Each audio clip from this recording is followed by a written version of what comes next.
What's up, YouTube? We got a yo-yo review to do today. This is the CLYW Arctic Circle 2. So, the Arctic Circle 2 is the second in the Arctic Circle series, clearly, which was Zach Gormley's signature series of yo-yos prior to the Borealis. The Arctic Circle 2 was designed in Canada, I believe also machined in Canada. Some of them may have been machined by One Drop in America, not sure. But this was not machined overseas. This is prior to CLYW doing machining yo-yos overseas. But before we talk about how it plays, let's get into the specs of the yo-yo. So the diameter of the yo-yo is 55.6 millimeters. The width is 45.3 millimeters. The gap width is 4.16 millimeters, and it weighs in at 65.4 grams. C-size bearing. Mine has a center track bearing in it. I believe that's what they came with. And the CLYW snow tire response pads, which is that's just how they go. So as far as shapes are concerned and CLYW-esque shapes are concerned, I would say currently in the current lineup of CLYWs, the Kodiak has the same shape. Tessa Pacillo's current signature has the same profile shape. The cup's a little bit different, and the Kodiak's bimetal, but a relatively similar shape to the Kodiak, pretty much the monometal version, in my opinion, as the Kodiak. Now, Kodiak's got a lot more power, it's got a lot more rim weight because it's got stainless steel rims, but the Arctic Circle 2 is certainly no slouch. Definitely very competition-oriented, kind of a speed tech combo yo-yo, which would have been popular at the time. Came in a lot of really awesome splashes. The CLYW splashes and colorways were revered as the best ever. Clearview Station, I believe, I think is my favorite, and so that's what color mine is in. I did buy this used. Mine's a little bit beat up, but that's fine. I didn't have to trade much for it, and I get to play it without with reckless abandon. What I really like about the old CLYW stuff too is that the finishes are particularly durable. Like, this has taken a good bit of abuse, and there's maybe a couple little pings and dings here and there, but it's, for the most part, still in pretty good shape despite all of the terrible abuse that it's taken. And it looks really good. Big fan of how this yo-yo looks. Big fan of this colorway. CLYW clearly still kind of uses this shape pretty often. Here it is next to the Manatee. Now, it's not as wide as the Manatee is, but this is for sure a full-sized yo-yo. If CLYW was to come out with this like right now, it would be still a good yo-yo.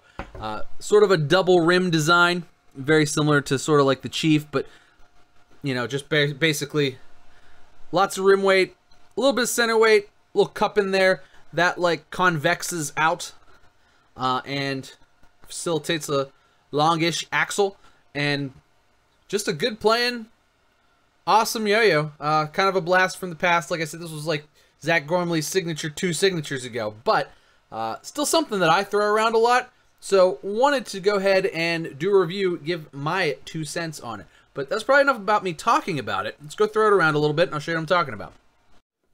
Alright guys, we are back with the CLYW Arctic Circle 2. So I kind of feel like Zach Gormley's new signature, like the new Borealis, kind of takes a lot of design cues from this. Like it's a lot more Arctic Circle 2 than it is Borealis 1, which is cool because the Arctic Circle 2 is cool yo-yo. I like it. Finish is kind of a nice, smooth. I like it. It's not like a it's not like a weird like blasted finish or anything, but it's not sticky. It's like a matted, just nice finish. So finish is very good for grinds. I like it. Kind of nice and like not shiny, but still but matted, but not still like it's a smooth finish. It's not like a matted finish, which is cool. Very different from what CLYW is using currently, but still very nice. Can definitely thumb grind. If I could hit the thumb grind. Very easy to thumb grind on. Snow tires provide great response. I love snow tire response pads. They're awesome. They just are. you can kind of ride that little convex cup around to finger spin too. It's not a finger spin yo-yo at all, like it came out before finger spins were a craze. But you can totally do them. And I don't know, I just really like the older CLYW stuff a lot. Especially like if I can get a beat up one, for not like a super beat up one, but if I can get one that's a little bit beat up for like not much money, I feel like that's really good for me, because it's like I want to play it a lot because they play really well and they're really durable, and you know, and they're able to take a beating, which is nice. Like the finish can take a beating. The new ones I feel like kind of scratch pretty easily, but it's a nice soft smooth finish, and the new ones play smoother and stay smoother, but I mean, these ones, there's just some kind of magic about the older CLYW stuff that the new ones just don't have for me. As far as smoothness is concerned, mine's got some dings, but it's pretty smooth. I'd say mine's probably about 8 out of 10 smooth, which for a yo-yo with as many scrapes and dings on it and taken apart as many times as this one has been, is pretty good. I'd say like mine's like 8 or 9 out of 10. I can't feel it on the string, which is good. You can feel it on grinds a little bit. If I put my fingernail up to it, you can definitely feel it. But it's still pretty smooth. Like, it's not an unsmooth yo-yo by any stretch of the imagination. And I love the way it plays, because it plays easy. It's like easy to hit tricks, very familiar, just overall cool yo-yo. Let's go ahead and throw it back on the desk. We'll take it apart. I'll show you guys the insides, and we'll do pros and cons. Alright, and we are back on the desk with the CLYW Arctic Circle 2. Let's take this bad boy apart. I'll show you what the guts look like.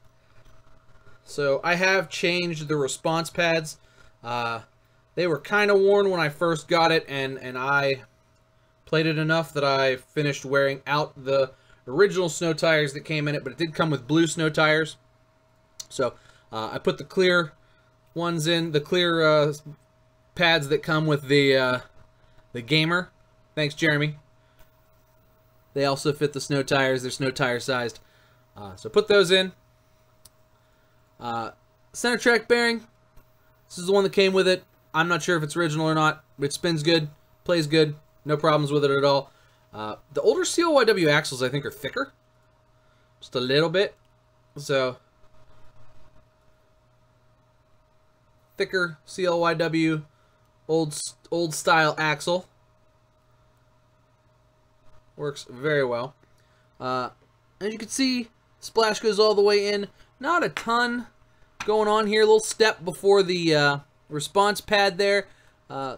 Groove in there, but it's sort of that like HWV hybrid shape that was really popular in competition when this came out, and is still, you know, a pretty popular shape, and it performs very well, and you can see why. I don't feel like this plays boring at all. Like, sometimes these kind of like VW shapes can get boring. This one I feel like is cool. It's got a cool weight distribution. That may be due to the cool, like, double rim design. I think it looks good. I think it looks good when it spins. It performs really well.